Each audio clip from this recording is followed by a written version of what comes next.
एथर 450X pro pack, बदलते हुए ज़माने की बदलती हुई पहचान। ये लाइन कोई कंपनी अपनी ऐड में इस्तेमाल कर सकती है, बट सच यही है कि ईवीज़ का ज़माना आ चुका है, ईवीज़ फ्यूचर हैं। एंड चाहे आने वाले समय में 10 सालों के बाद आपको सिर्फ ईवीज़ दिखाई देंगी, अभी ईवीज़ का एक स्टार्टिंग पीरियड है, एक स्टार्टिंग फेज़ है। आज के इस वीडियो में हम बात करेंगे क्या डिफरेंसेस होते हैं एक इलेक्ट्रिक टू व्हीलर के एक इंजन वाले टू व्हीलर से, किन फीचर्स की वजह से आपको ये गाड़ी पसंद आएगी, लेकिन किन कारणों की वजह से आप इस गाड़ी को अवॉइड करना चाहोगे। मेरा नाम है गगनप्रीत सिंह, आप लोग देख रहे हैं स्पेयर व्हील। शुरू करने से पहले आपको एक कूल चीज़ दिखाता हूँ। ये गई आगे, ये आई पीछे। Let's begin.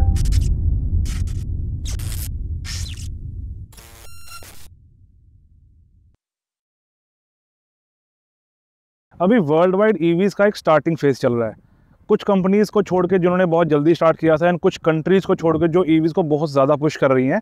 पूरी दुनिया के अंदर ना ईवीज़ ग्रो कर रही हैं इस समय एक अच्छे लेवल पे, एक अच्छे पेस पे। एंड क्योंकि इनका स्टार्टिंग फेज़ है एंड इनकी टक्कर एक already reputed internal combustion engine वाले व्हीकल्स के साथ है, ईवीज़ को ना अपने आप को स्टैंड आउट करना पड़ेगा एंड अपने आप को बहुत ज़्यादा डिफरेंट बनाना पड़ेगा। एंड अगर आप ध्यान से देखो तो जितनी भी ईवीज़ हैं वो डिज़ाइन वाइज थोड़ा सा अलग दिखने की कोशिश करती है। उसमें ऐसे फीचर्स होते हैं जो आपको रेगुलर गाड़ियों के अंदर आप सोचते भी नहीं हो। इवन मैं टू व्हीलर्स की भी बात करूँ ना, तो आप कभी सोच नहीं सकते थे कि ऐसा फीचर टू व्हीलर में होगा। एंड उसी वजह से आपको ऐसे अतरंगी से डिज़ाइन देखने को मिलते हैं। अगर मैं एथर 450X की बात करूँ तो आपको थोड़ा सा शार्प डिज़ाइन मिलता है। देन फ्रंट साइड्स के ऊपर जहाँ से आपको कैमरे में दिख रहा होगा, दिस इज अ फेयरिंग। जैसे बाइक्स पे फेयरिंग होती है वैसी ही फेयरिंग आपको 450X के ऊपर मिलती है। इसके अलावा you can C red accents through out, आपको अलॉय व्हील्स रेड मिलते हैं। देन यहाँ पर आपको एक हिंज मिलता है रेड कलर का जो आपको दिख रहा होगा। This is also the Ather badging red. इसके अलावा एक कूल टच आपको दिखाता हूँ इसके साइड्स के ऊपर। सी, जब मैं स्टैंड हटाता हूँ ना तो स्टैंड बॉडी के साथ मर्ज हो जाता है।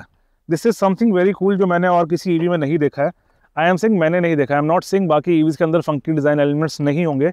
इट इज़ जस्ट मैंने सबसे ज़्यादा टाइम अब तक एथर 450X के साथ ही स्पेंड किया है, तो इसके जो फंकी डिज़ाइन एलिमेंट्स है वो मैं अच्छी तरह से देख चुका हूँ, समझ चुका हूँ, एंड वो मुझे अपने आप में काफ़ी ज़्यादा कूल भी लगते हैं। ओवरऑल ये गाड़ी चाहे बाकी ईवीज़ की तरह थोड़ी सी फंकी हो, लेकिन जो रेगुलर इंजन वाले टू व्हीलर्स है उनसे स्टैंड आउट ज़रूर करती है। अब 450X को थोड़ा पास से देखते हैं। Doggy. So the Ather 450X pro plus, एक 360 कर लेते हैं पहले इसका। एंड धूप ऊपर से पड़ रही है काफ़ी तेज़, तो थोड़ा सा आपको रिफ्लेक्शंस दिख रहे होंगे। बाय द वे, पुरानी वीडियो के मुकाबले बताओ ये वाली वीडियो के अंदर शेक्स एंड वाइब्रेशंस कितने हो रहे हैं। वो वाला वीडियो कुछ ज़्यादा हिल रहा था, जुपिटर का जो हमने किया था। तो डैश द 360 वॉक अराउंड। सबसे पहले इसकी हेडलाइट से बात कर लेते हैं। तो हेड आपको जो ऊपर दिख रहा है, it is like a mantis head, जैसे मैंटिस कीड़े का हेड होता है ना, ऊपर अलग से वाइड सा। एंड इसकी दो आंखें बनी हुई है जो हमारे DRLs हैं। प्लस इन DRLs के साथ में आपको इंडिकेटर्स मिल जाते हैं जो कि यहाँ से ऑन होंगे। You can see the indicator, LED मिलती है आपको इंडिकेटर में। एंड इसे कर देते हैं हम बंद।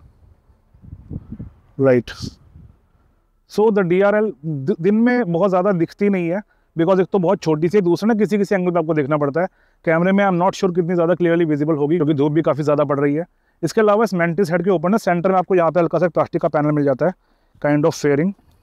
तो ये अगेन थोड़ा सा नाइस लगता है। प्लस जैसे इस पर स्टिकर लगा रखा है, अगर आपने लगाया तो ये बहुत ज़्यादा कूल लगेगा। शीशे की क्वालिटी काफ़ी ज़्यादा डिसेंट है, ईजी हिलते नहीं है। प्लस ये जो पैनल है इसका, ये सारा मेटल का है, तो ये अगेन काफ़ी ज़्यादा अच्छा लगता है। I am not sure if it is metal और प्लास्टिक। ये या तो बहुत हाई क्वालिटी का प्लास्टिक होगा या तो फिर yes, this is not metal, it is plastic, but it is very high quality. अब बात कर लेते हैं हेडलाइट की। तो हेडलाइट आपको सेंटर में मिलती है, एंड मैं बॉडी के सेंटर की बात नहीं कर रहा। ये जो प्लास्टिक पैनल का सेंटर आप देख रहे हो, यहाँ पर हेडलाइट है सिर्फ। जो बाकी का पैनल है वो सिर्फ डिज़ाइन के लिए है, but it looks very cool. And headlight का थ्रो जो मैंने इवनिंग में बाकी गाड़ियों के ऊपर देखा, it is quite okay. Plus यहाँ पे आपको एथर का छोटा सा प्यारा सा लोगो मिलता है, this Ather here. And light इस समय ऑन है, लेकिन दिन होने की वजह से, धूप बहुत ज़्यादा होने की वजह से क्लियरली दिख नहीं रही होगी आपको। तो दिस इज़ द लाइट। इसके अलावा यू कैन सी किस तरह से इसको स्मोक अपीयरेंस दिया हुआ है लाइट को सेंटर से, तो वो भी देखने में काफ़ी ज़्यादा कूल लगता है। देन बॉडी के नीचे अगर मैं बात करूँ पैनल की, तो थोड़ी सी बॉडी यहाँ से आपको वाइड लगती है, बिकॉज यहाँ पे आपको एडिशनल पैनल्स मिलते हैं जिनके हम थोड़ी देर के अंदर बात करेंगे। देन नीचे आपके पास आ जाता है मड गार्ड, जो कि थोड़ा सा ऊपर है टायर से, एंड दोनों तरफ आपको शॉकर मिल जाते हैं। Plus on the left side मेरे पास एक डिस्क ब्रेक, तो that is again a very nice touch. Plus you can see the disc brake is from ByBre, Brembo का सब ब्रांड है ये। एंड इसी की ब्रेक्स आपको डोमिनार के अंदर भी मिलती है, हालांकि वो थोड़ी सी बड़ी ब्रेक्स होती हैं। इसके अलावा जिस पैनल की मैंने बात की थी, तो this is the panel on the side, and ये पैनल दिखने में काफ़ी ज़्यादा अच्छा है, थोड़ी सी आपको स्पोर्टी अपीयरेंस दे देता है। अभी शायद क्लियरली दिख नहीं रहा होगा बिकॉज धूप बहुत वियर्ड एंगल से पड़ रही है ऊपर से, लेकिन ये पैनल ना बाइक्स के जैसा है, जैसा R15 या RR310 के ऊपर लगा रहता है, उस तरह का पैनल है ये। प्लस नाउ यू कैन सी जो मडगार्ड है वो कितना ज़्यादा ऊपर है टायर से, but it doesn't look out of place. अंदर आ जाते हैं तो on the top the mirrors काफ़ी ज़्यादा अच्छे लगे मुझे, जो इसकी शेप के साथ प्रॉपर इसको कंपनी करते हैं, कॉम्प्लीमेंट करते हैं टू व्हीलर को। प्लस हमारे पास है regular buttons, engine kill switch, then नीचे हमारे पास एक बटन मिल जाता है हमको राइड के लिए। यहाँ से मैं अपने राइड मोड्स जो मेरे ड्राइव मोड्स हैं उनको सेलेक्ट कर सकता हूँ। उसके नीचे यहाँ पे मेरे पास स्टार्टअप बटन है, जिससे मैं इसको स्टार्ट करूँगा गाड़ी को। ऑन द लेफ्ट मेरे पास कुछ बटन है for low beam and high beam, उसके नीचे है मेरे पास इंडिकेटर, एंड देन सबसे नीचे मेरे पास आता है horn. Horn is quite nice considering इसमें एक ही हॉर्न आपको मिलता है। देन लोअर लेफ्ट साइड पे मेरे पास आ जाता है charging socket, and on the other side I have the key slot, जैसे बाकी टू व्हीलर्स के अंदर होता है। एंड 450X प्रो पैक में मुझे मिलती है 7 इंचज़ की टच स्क्रीन, जो रेगुलर 450X में नहीं आती है। अब अगर मैं स्क्रीन की बात करूं, तो जैसे ही मैं स्क्रीन को ऑन करता हूं तो मेरे को कुछ विजेट्स दिखाई देते हैं, and you can C 450X एक स्टार्टिंग, बस यहीं पे छोटा सा लोगो आता है। आई don't think you can do much about it. On the top left you can सी ये ब्लूटूथ कनेक्टिंग दिखा रहा है, जो मोबाइल इसके साथ रजिस्टर्ड है इस टू व्हीलर के साथ, वो यहाँ पर आपका इन्फॉर्मेशन शो कर देगा, या ऑनर का जो भी मोबाइल होगा। उसके नीचे यू कैन सी ओडोमीटर अभी 963 दिखा रहा है। अगर मैं इसको ऊपर कर दूँ तो this is all the information I have. Trip meter जो है वो 409 पे चल रहा है। एवरेज स्पीड अभी फिलहाल 0 है, बिकॉज ऑब्वियसली अभी हम नहीं चला रहे हैं। करंट राइड क्योंकि बंद है तो इस समय इसकी कोई इन्फॉर्मेशन नहीं है। एंड इसको ना नीचे ये ऊपर तो बड़े मज़े से स्वाइप से हो गया था, पर नीचे ये ऐसे टच करके होता है।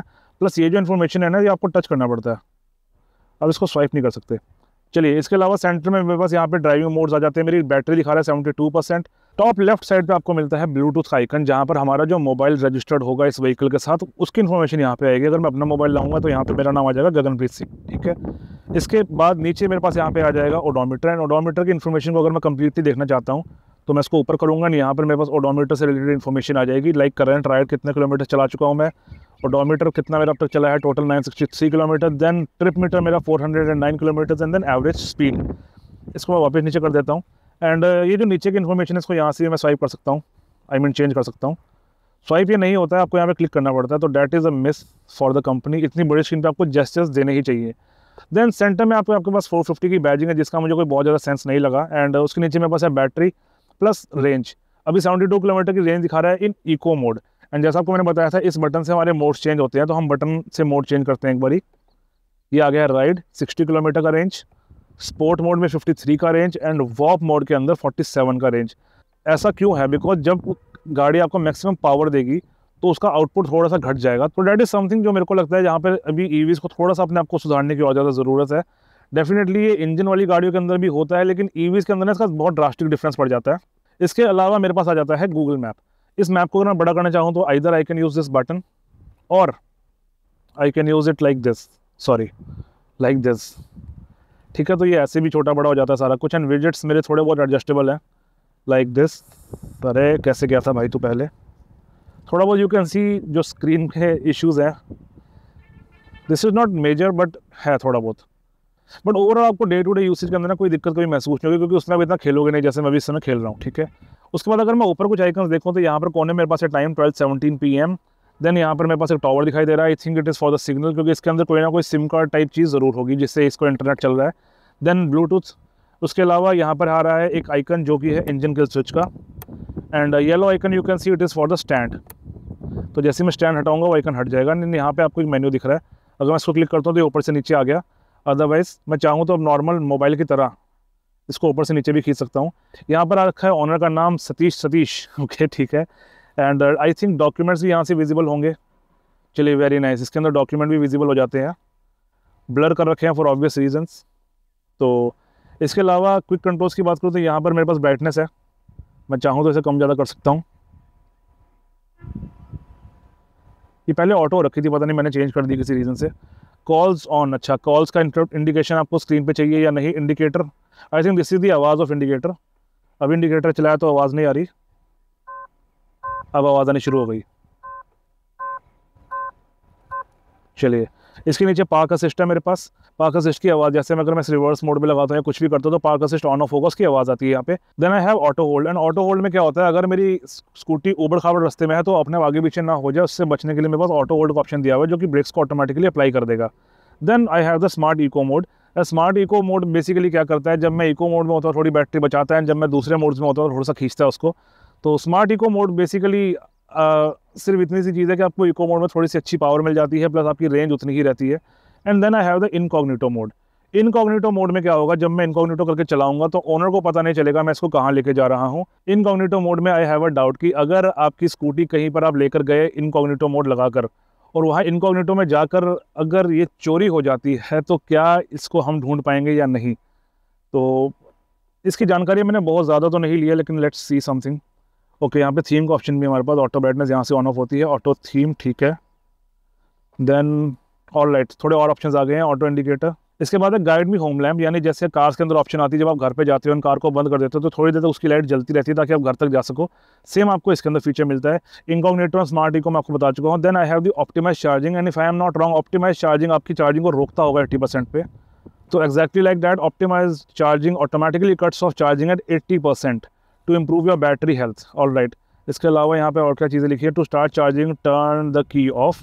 All right, you can also change this feature, ठीक है। इसको चार्जर डिटेक्शन के हिसाब से भी हम ऑन ऑफ कर सकते हैं। इसके अलावा क्या चीज़ है यहाँ पे, when the vehicle is charging you can see the state of optimise charging, ठीक है। ये जो ब्लू लाइन आपको स्क्रीन पे दिख रही है ये ऑप्टिमाइज चार्जिंग की लिमिट है आपकी, यानी चार्जिंग आपकी इससे ऊपर नहीं जाएगी। अगर ये लाइन आपको दिख रही है चार्जिंग ऊपर नहीं जा रही, इसका मतलब आपकी ऑप्टिमाइज चार्जिंग ऑन है, आपको उसको बंद करना पड़ेगा बैटरी को फुल चार्ज करने के लिए। तो फिलहाल इसको बंद किया हुआ था, मैं भी इसको बंद कर देता हूँ। फिर बंद होने में हल्का सा टाइम लगाता है, and now it is of. और राइट, उसके बाद में कनेक्टिविटी में आ गया, ब्लूटूथ म्यूजिक कॉल्स को ऑन ऑफ करने के लिए मोटो G2 उसके साथ पेयर हो रखा है, ठीक है। नोटिफिकेशन यहाँ पे मेरे पास मोबाइल की सारी नोटिफिकेशंस आ जाएंगी। तो that's all the settings, not much to talk about. Profile के अंदर I can change I think the names and all. Shut down में क्या होगा, ओके ये बता रहा है to shut down turn the key off, and now the vehicle is completely off. तो that's the screen. 1 minute 37 seconds later.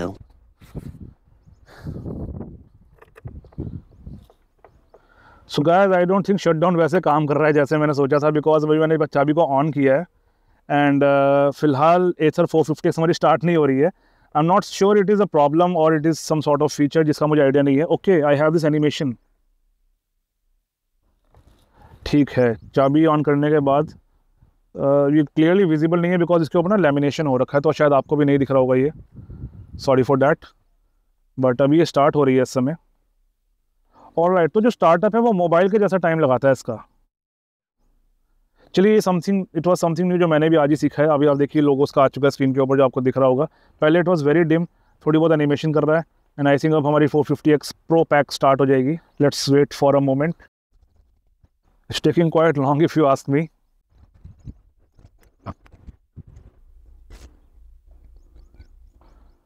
All right guys, screen हमारी आ चुकी है, विजेट्स लोड हो रहे हैं। मैंने एक्जैक्टली टाइम नोटिस तो नहीं किया कितना टाइम लगता है, लेकिन अप्रॉक्सीमेटली आई विल से 1.5 से 2 मिनट लगते हैं इसको पूरा होश में आने में, अगर इसको मैं शट डाउन कर देता हूँ तो। चलिए, ये मैंने अभी सीखा है, मुझे नहीं पता था कि शट डाउन अगर मैं मेन्यू से करूँगा तो ये इतनी ज़्यादा ऑफ हो जाएगी। आई फील है कि शट डाउन का ऑप्शन काफ़ी ज़्यादा अच्छा है, क्योंकि अगर आपने इसको रात को घर पर रखना है, एंड कुछ लोग थोड़ा सा ना डरते हैं ईवी से कि ईवीज़ को रात को कई बार जैसे कोई हज़ार्ड हो जाता है ईवीज़ के साथ में, जैसे फॉर एग्जांपल आग लगना या कोई शॉर्ट सर्किट वगैरह। मेरे को लगता है अगर आप इसको कम्प्लीटली शट डाउन कर दोगे तो आई थिंक उस चीज़ से भी आपकी ईवी सिक्योर रहेगी। आई एम जस्ट सेइंग कि this is an additional feature and it is a nice touch. I am not saying कि अगर आप इसको ऐसे रखते हो तो इसमें आग लग जाएगी, तो प्लीज़ इस चीज़ को ध्यान से समझें। मैं सिर्फ इतना कह रहा हूँ कि शट डाउन का फीचर आपके पास एक्स्ट्रा है, एंड आप चाहो तो रात को उसको शट डाउन करके रख सकते हो, that is a nice thing. अब अगर हम प्रैक्टिकलिटी की बात करें तो स्क्रीन के जस्ट नीचे मुझे मिलती है ये टो हुक, जिसको बाहर रोकने का कोई सिस्टम नहीं है, सिर्फ उसे सामान टांगा, जब सामान उतारा तो ये ऑटोमेटिकली बंद हो जाती है। उसके बाद आ जाती है मेरे पास इस गाड़ी की सीट, जिसके अंदर सबसे ज़्यादा मेरे को जगह मिलती है। तो सीट को खोलने के लिए इस चाबी को हम घुमाएंगे काउंटर क्लॉकवाइज। आपने एक आवाज़ सुन ली होगी, तो यहाँ से मेरी इसकी सीट खुल जाती है, and now the seat is open, you can C seat properly खुल जाती है कम्प्लीटली। एंड अगर मैं जगह की बात करूँ तो this is a helmet right now, जो मैंने यहाँ रख रखा है ये मेरा है, ऑनर का नहीं है। एंड यहाँ पे एक जैकेट है, इसको निकाल लेते हैं बाहर, जैकेट को, एंड साथ ही निकाल लेते हैं इस हेलमेट को भी। तो this is the space I have. I hope it is clearly visible because मुझे कुछ नहीं दिख रहा कैमरा की स्क्रीन पे। चलिए, तो इसके यहाँ पे खास कोई जगह नहीं है, आपको अंदर बस एक 450X की बैजिंग मिल जाती है। There is nothing much to talk about. And considering the fact कि एक ईवी है, इसमें आपको जुपिटर से अच्छी जगह मिलती है, मुझे काफ़ी ज़्यादा अच्छा लगा। एंड हेलमेट रखने के लिए सीट को यहाँ ऊपर से स्कूप आउट किया गया है, प्लस अपने डॉक्यूमेंट्स वगैरह आप यहाँ पे लगा सकते हो इस लैच के साथ में। तो that's the seat. By the way, ये इसका हिंज है, लाल रंग का जो सपोर्ट है, देखने में काफ़ी ज़्यादा कूल लगती है। इसको बंद करने के लिए all right. So this was the seat of 450X Pro Plus। And इसके पीछे यहाँ मेरे को मिल जाता है एक ग्रैब हैंडल जो कि काफ़ी ज़्यादा चौड़ा है एंड आपको कार्बन ग्रे कलर के अंदर फिनिश मिलता है।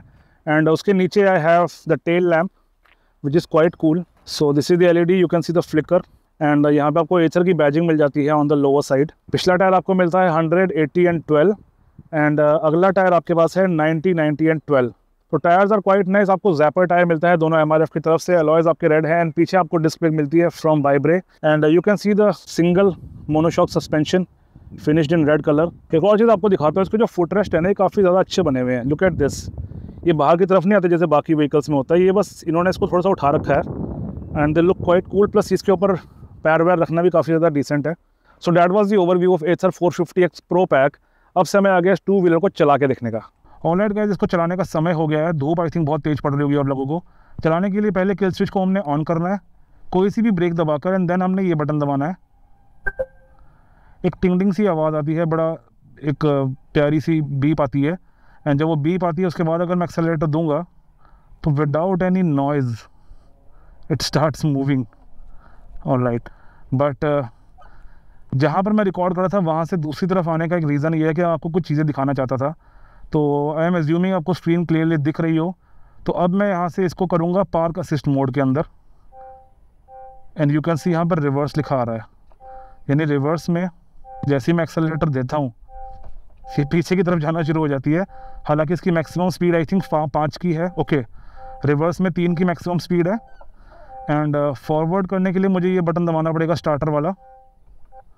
अब ये फॉरवर्ड हो गया। अब इसकी मैक्सिमम स्पीड 5 की है। झटका तो ऐसे मार जैसे उड़ा के फेंकेगी, लेकिन वही बात है, इंस्टेंट टॉर्क मिलता है इसलिए झटका पड़ता है, बट मैक्सिमम स्पीड 5 की है। चलिए, वेरी नाइस। इसके अलावा यहाँ पर लिखा हुआ है कि डायरेक्शन चेंज करने के लिए तो ये है ही, लेकिन इसका एक शॉर्टकट भी दिया हुआ है।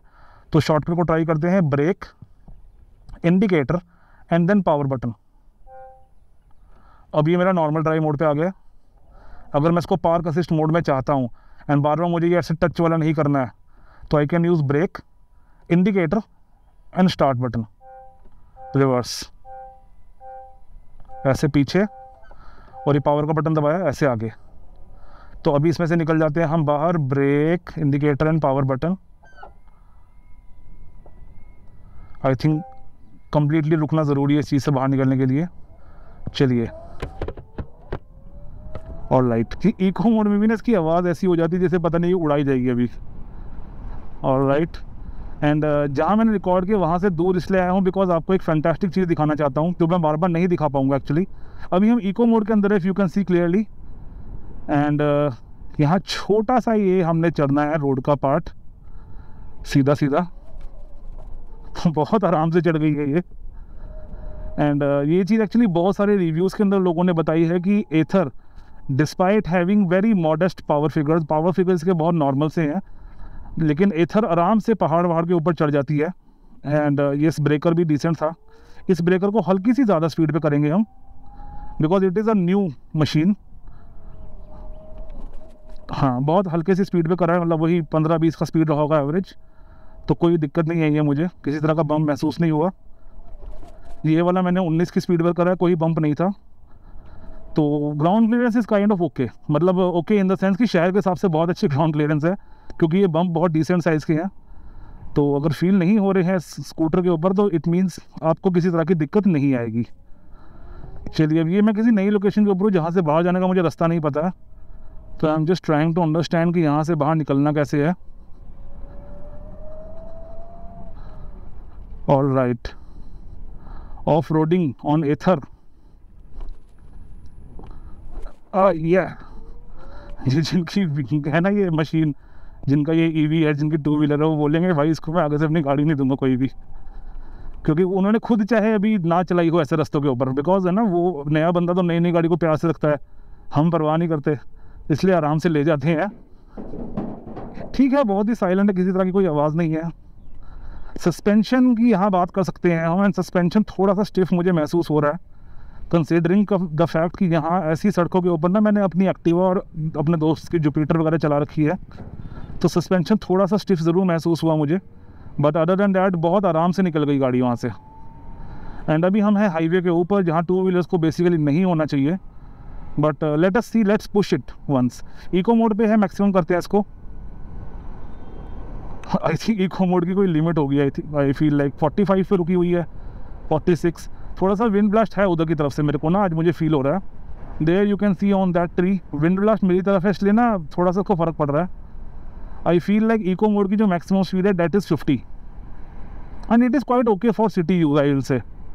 चलिए राइड मोड की बात में बात करेंगे, पहले हम नॉर्मल चीज़ों की बात कर लेते हैं। सबसे पहले फीलिंग की बात कर लेते हैं, तो फीलिंग इज़ क्वाइट ओके, ठीक है। फीलिंग इसकी बहुत ज़्यादा ग्रैंड वाली आपको नहीं लगती है, बिकॉज एक छोटी सी चीज़ मुझे लग रही है कि जो इसकी राइडिंग पोजीशन है ना, जो राइडिंग ट्रायंगल है, थोड़ा सा मुझे क्रैम्प्ड लग रहा है, थोड़ा सा छोटा लग रहा है। आई फील लाइक कि जो ओला का राइडिंग ट्रायंगल है वो थोड़ा सा इससे बेटर है, थोड़ा सा स्पेशियस महसूस होता है। इवन जुपिटर का राइडिंग ट्रायंगल थोड़ा सा स्पेशियस महसूस होता है इसके मुकाबले, क्योंकि वो एक नॉर्मल साइज स्कूटर है। थोड़ा सा ही मुझे छोटा लग रहा है, ये थोड़ा मैं इसमें ना टकिन होकर बैठ रखा हूँ। चलिए ठीक है, इको मोड पर ऊपर चल रही है, एंड मैक्सिमम थ्रॉटल दिया हुआ है मैंने 36, 37। बाय द वे इको के नीचे ना जो मेरा राइड मोड का स्विच है ना, उसके ऊपर एक क्रॉस बन रखा है, यानी स्पीड देते समय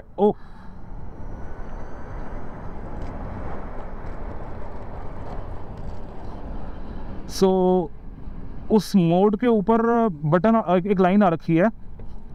आई वॉज थिंकिंग कि जब तक मैं एक्सेलेरेटर दे के रखूँगा मोड चेंज नहीं होगा, जैसा कुछ बाइक्स में होता है, जैसे अपाचे RR 310, लेकिन इसने मोड चेंज कर दिया।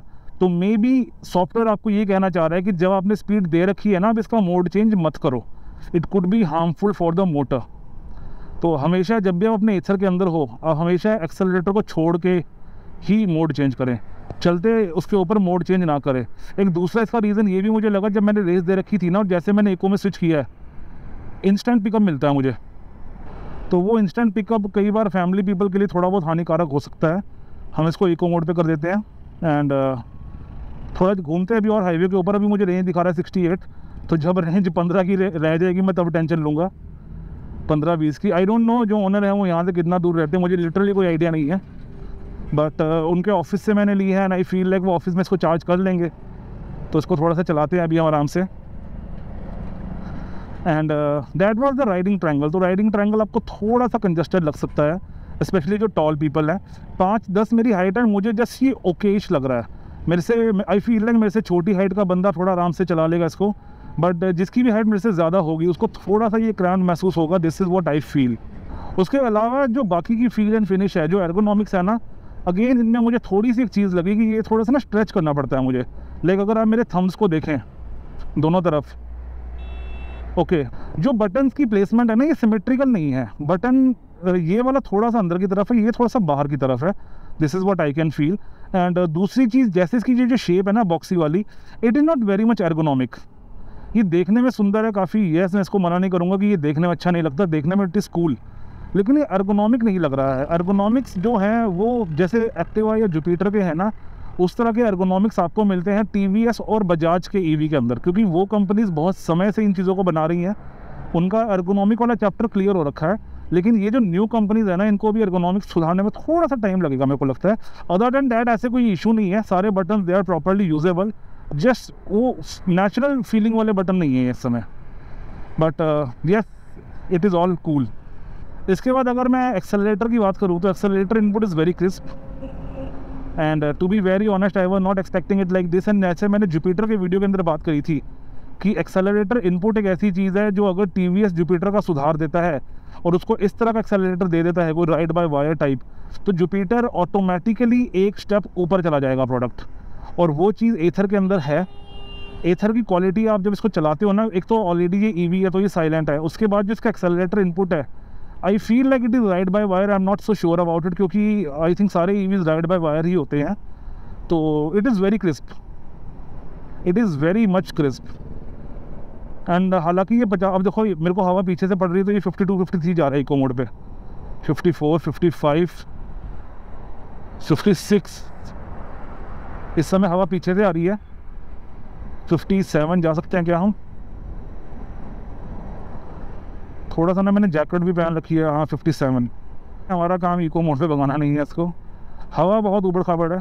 तो व्हाट आई वाज सेइंग इस, इसका जो राइड ये जो है ना थ्रॉटल रिस्पॉन्स, ये बहुत ही नाइस है और उसकी वजह से आपको मज़ा आता है, लिटरली मज़ा आता है। उसके बाद अगर मैं बात करूँ बाकी चीज़ों की, तो व्यूइंग एंगल्स वगैरह इसके डिसेंट है। शीशा मैंने आपको बताया था, शेप अच्छी है, बट शेप के साथ साथ ना इसका वो भी अच्छा है, प्रैक्टिकलिटी। अभी बात करते हैं इसकी पावर ट्रेन की। तो इसमें आपको मिलती है प्रॉबेबली 4.5 किलोवाट आवर की मोटर। ठीक है, नंबर्स वगैरह यार उसके लिए मेरा चैनल है ही नहीं, तो वो आप इंटरनेट पे देख सकते हो, ब्रोशर वगैरह डाउनलोड करके। बात करते हैं फीलिंग की। सीधी सी बात, इको मोड में जब आप इसको चलाते हो ना, आपको इसकी डिसेंट फीलिंग आएगी। आपको ये महसूस नहीं होगा इसकी पावर कम है, लेकिन अगर आपको चलते चलते इंस्टेंटली पावर की ज़रूरत पड़ती है तो आप थ्रॉटल बंद करो, आप मोड को चेंज करो, राइड मोड पे आ जाओ, एंड राइड मोड पे it is very much adequate. Ride mode पे आपको इसका मज़ा आने वाला है, क्योंकि राइड मोड पे आपको ये एक बाकी जो स्कूटीज़ होती है ना उनके जैसा इसका रिस्पॉन्स बन जाता है। अभी हमारी स्पीड मैक्सिमम जा रही है 61 62, एंड राइड मोड से हम ऊपर चलते हैं। मैं रेकमेंड करता हूँ अगर आप शहर में चला रहे हो ना, तो आपको राइड मोड से ऊपर की ज़रूरत लिटरली नहीं है। सो अगर आप फैमिली के साथ जा रहे हो, जैसे आपके साथ आपकी वाइफ है या आपके बच्चे हैं या आपके पेरेंट्स हैं, तो आपको राइड या इको मोड के अंदर इनफ पावर मिल जाती है। लेकिन अगर आपको थोड़ा सा और ग्रंट चाहिए मोटर से, तो उसके लिए थ्रॉटल को बंद करेंगे इसको स्पोर्ट्स पे, एंड बजरी पे नहीं भगाएंगे। लेकिन then I have this kind of response, instantly 50 60। वाह nice man, it is very nice. मैंने नीचे मीटर नहीं देखा, बट आई फील लाइक हम 80 के आसपास ही थे। सो स्पोर्ट्स मोड के ऊपर इसका परफॉर्मेंस काफ़ी डिसेंट रहती है।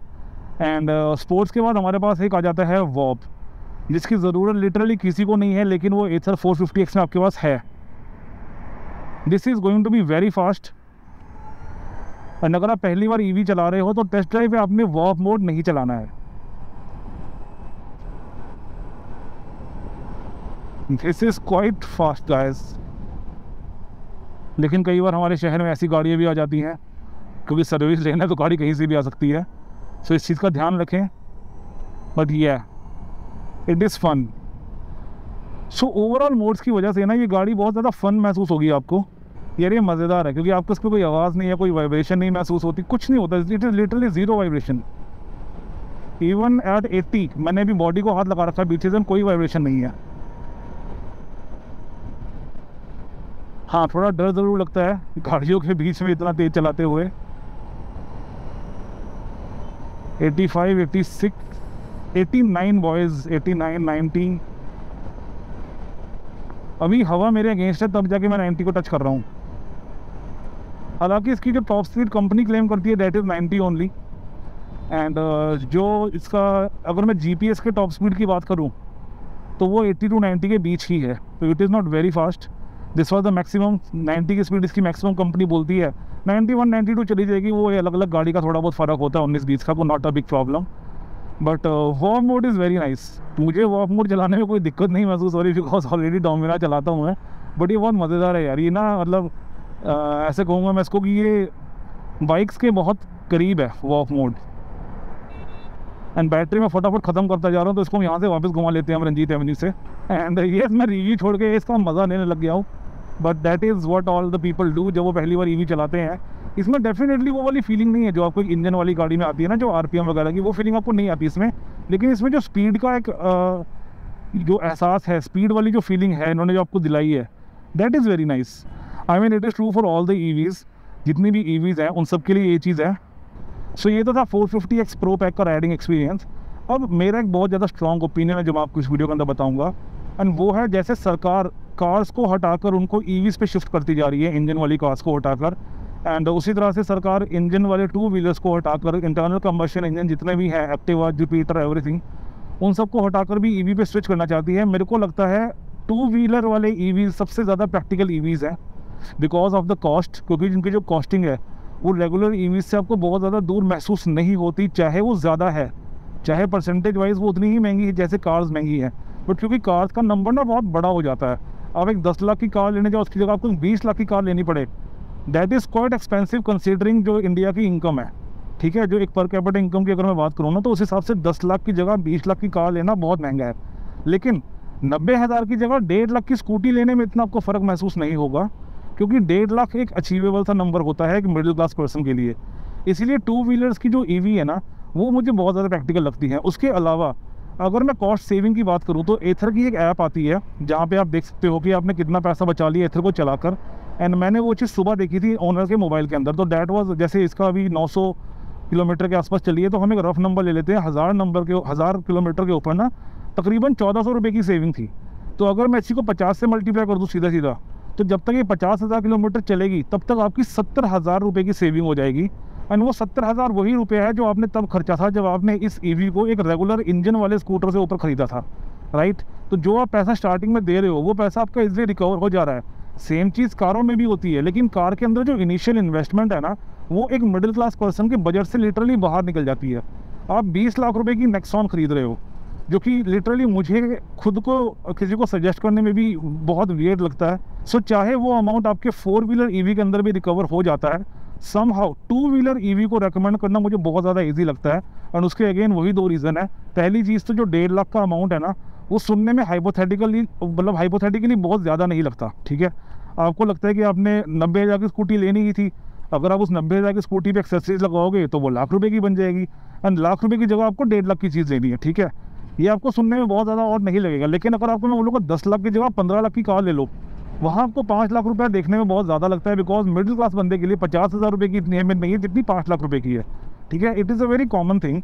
मैं कोई वियर्ड बात नहीं कर रहा हूँ, परसेंटेज वाइज जो एक्सपेंसेस हैं वो एक जैसे ही हैं, लेकिन क्योंकि इसका जो ओवरऑल नंबर है वो बहुत छोटा है, उसको एक मिडिल क्लास पर्सन की सैलरी से अचीव किया जा सकता है। इसलिए मेरे को लगता है गवर्नमेंट को ईवीज़ को ना 2 व्हीलर के अंदर पुश करना चाहिए instead of pushing it in cars, क्योंकि कार्स के अंदर आपको रॉ मटेरियल भी बहुत ज़्यादा चाहिए। ठीक है, एंड देन ईवी की वजह से जो पोल्यूशन होता है जो हमें दिखता नहीं है, वो कार्स के केस में बहुत ज़्यादा कम नहीं है। दैट्स माय पॉइंट कि ईवीज़ कार के अंदर बहुत ज़्यादा प्रैक्टिकल ऑल्टरनेटिव नहीं है, लेकिन 2 व्हीलर्स के अंदर ज़बरदस्त चीज़ है। अगर मैं एक्टिवा का एग्जांपल लूँ तो 20 साल पहले भी एक्टिवा ऐसी थी, आज भी एक्टिवा ऐसी है। आई डोंट रिमेंबर एक्टिवा कब लॉन्च हुई थी, बट जो भी उसका इनिशियल डे था, एक्टिवा तब से लेकर आज तक छोटा मोटा बहुत माइनर डिफरेंसेस है, छोटा मोटा डिज़ाइन का फ़र्क है। DRL को मैं बहुत तगड़ा फीचर नहीं समझता, या ऑलवेज ऑन हेडलैम्प को ना मैं बहुत ये नहीं कहता oh my God such an innovative feature. ठीक है, लेकिन अगर आपसे कोई 5-6 साल पहले कहता कि ऐसे 2 व्हीलर्स मार्केट में कॉमन हो जाएंगे जो रिवर्स हो सकते हैं या जिन पे मैप चला करेगा, तो शायद आपको सुनने में अजीब लगता। लेकिन आज वो चीज़ प्रैक्टिकलिटी है, एंड आपको एक रेगुलर जो स्कूटर है उससे 50-60 हज़ार रुपया ऊपर देकर, जो कि आपको 50-60 हज़ार आने वाले टाइम में रिकवर भी हो जाएगा, वो पैसा इनिशियली एडवांस में देकर आपको गूगल मैप्स मिलते हैं, आपको पार्क असिस्ट मिल जाता है। ठीक है, आपको इंडिकेशंस मिलते हैं बहुत प्यारे प्यारे, जैसे ही बता देता है आपको रिवर्स के समय या पीछे करने के समय। ठीक है, ऑटो होल्ड आपको मिल जाता है, जब आप पहाड़ी पे चढ़ते हो ना तो ये ऑटोमेटिकली रुक जाती है वहाँ पर, और वहाँ से रिवर्स आना शुरू नहीं हो जाती। चलो छोटे मोटे फीचर्स हैं, उसके अलावा आप रीजन भी कर सकते हो, रीजन के भी हम रुक के थोड़ा सा बात करेंगे। तो माई पॉइंट इज़ कि ईवीज़ जो वैल्यू प्रोवाइड कर रही हैं ना, खासकर 2 व्हीलर्स, वो अपनी जगह बहुत ज़्यादा सही है। कार्स में हमको लगता है कि शायद उनकी वैल्यू इतनी ऑसम नहीं है, बिकॉज कार्स में ना automatic gear box, touch screens वगैरह ये सब हमारे पास पहले से मौजूद था। लेकिन 2 व्हीलर्स के अंदर जो ईवी रेवोल्यूशन के बाद से फीचर्स आए हैं ना, वो अपने आप में बहुत ज़्यादा शानदार हैं, वो नए हैं, और किसी ने भी 5-6 साल पहले नहीं सोचा था कि ये सारे फीचर्स इतने कॉमनली अवेलेबल होने शुरू हो जाएंगे। अब बात कर लेते हैं रीजन के बारे में। रीजन क्या होता है, जैसे ही मैं किसी ईवी को ब्रेक मारता हूँ ना, तो वहाँ पर ब्रेक में एक रीजेनरेटिव ब्रेकिंग उसको बोला जाता है। एंड उस केस में क्या होता है, ब्रेक की जो पावर होती है, जो ब्रेक में इनर्शिया होता है, उस वजह से हम उसको यूज़ करके, बेसिकली उस पावर को यूज़ करके हम बैटरी को दोबारा से चार्ज कर लेते हैं। ये आपको मैंने बहुत बेसिक और बहुत देसी भाषा के अंदर समझाया कि ब्रेक मारेंगे तो भी हल्का सा चार्ज हो जाएगी। अब ऐसा मत सोचो आप कि इसकी 100 की रेंज अगर है, मैंने कह दी, तो आप ब्रेक मार के इसकी रेंज 200 कर लोगे, ऐसा नहीं होता। फ़र्क सिर्फ 2-3-4 का ही पड़ता है, लेकिन वो 2-3-4 का फ़र्क भी कई बार आपके लिए मतलब ना बहुत ज़रूरी हो जाता है ना, ज़िंदगी मौत का फासला जैसे बोल देते हैं ना डायलॉग, तो कई बार वो चीज़ इतनी इंपॉर्टेंट हो जाती है। एंड वो चीज़ इसके अंदर भी होती है, एथर के अंदर भी। तो एक तो जब आप नॉर्मल यूज़ करते हो उसको, ब्रेकिंग को वैसे होता है। दूसरा, अगर मैं इसको हल्का सा उल्टा घुमाऊँगा ना, जो नॉर्मल स्कूटर्स होते हैं वो एक ही डायरेक्शन में घूमते हैं, लेकिन जो आपकी ईवीज़ है ना, कोई ईवी ना आपकी ऑपोजिट भी घूमती है। तो आई एम नॉट श्योर कितनी ईवीज़ ऑपोजिट घूमती है। एथर का मुझे पता है ये घूमती है, तो इसको अगर मैं उल्टा घुमाता हूँ तो ये बहुत हल्का सा ट्विस्ट होता है, लेकिन होता है, ठीक है। अब मुझे एक दिक्कत लगी कि यहाँ पर ना रीजन का कोई साइन नहीं आता, लेकिन जैसे ही मैं इसको उल्टा घुमाता हूँ ना, ये हल्का सा स्लो होना शुरू हो जाता है। मुझे पता चल जाता है कि एक्टिवा मुझे पता चल जाता है कि ये जो स्कूटर है ये अपने आप में कुछ कर रहा है। सी, एक्टिवा का नाम इतना ज़्यादा मुंह पे चढ़ा हुआ है ना कि हम ईवीज़ को भी एक्टिवा बोलना शुरू कर दे रहे हैं अब। तो that's the regenerative braking. And regenerative braking मुझे सी बहुत ज़्यादा स्ट्रॉन्ग नहीं लगी। इट इज़ क्वाइट ओके, बाकी स्कूटर्स की जैसी है। एंड अगर मैं इसको बाकी किसी मोड पे शिफ्ट करूं तो बाकी मोड्स के अंदर भी रीजन का कोई ज़्यादा मुझे डिफरेंस नहीं लगा, क्वाइट ओके। लेकिन अगर मैं इसको रिवर्स घुमाता हूँ, मतलब थ्रॉटल को उल्टा घुमाता हूँ, मतलब डेफिनेटली मुझे रीजन महसूस होना शुरू हो जाता है।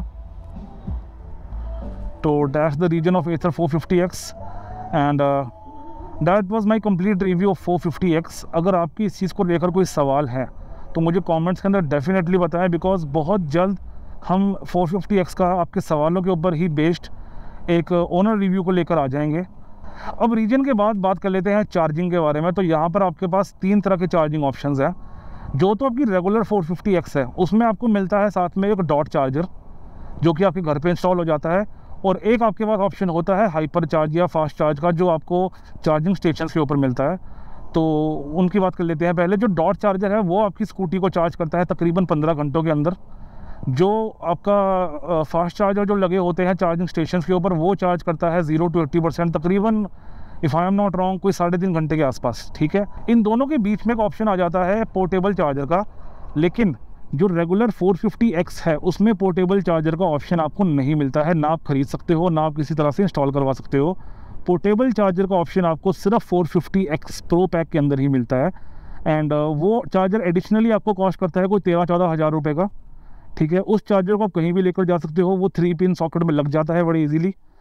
एंड 750 वाट का चार्जर है, एंड तकरीबन कोई 5-6 घंटे के अंदर आई गेस आपकी स्कूटर को चार्ज कर देता है वो कम्प्लीटली चार्ज। तो दैट्स 450X फॉर यू। अगर आपके अभी भी कोई सवाल बचते हैं तो मुझे सवाल ज़रूर बताएं, ताकि मैं इसका ऑनरशिप रिव्यू कर सकूं एंड उन सवालों के जवाब आपको प्रॉपर्ली दे सकूं, आपके डाउट्स क्लियर हो जाए। एंड इसके अलावा आप किस ईवी का रिव्यू देखना चाहते हैं वो भी चैनल के ऊपर मुझे ज़रूर बताएं। मुलाकात करेंगे अगले वीडियो के अंदर, तब तक के लिए keep liking, sharing, subscribing and supporting in warp speed.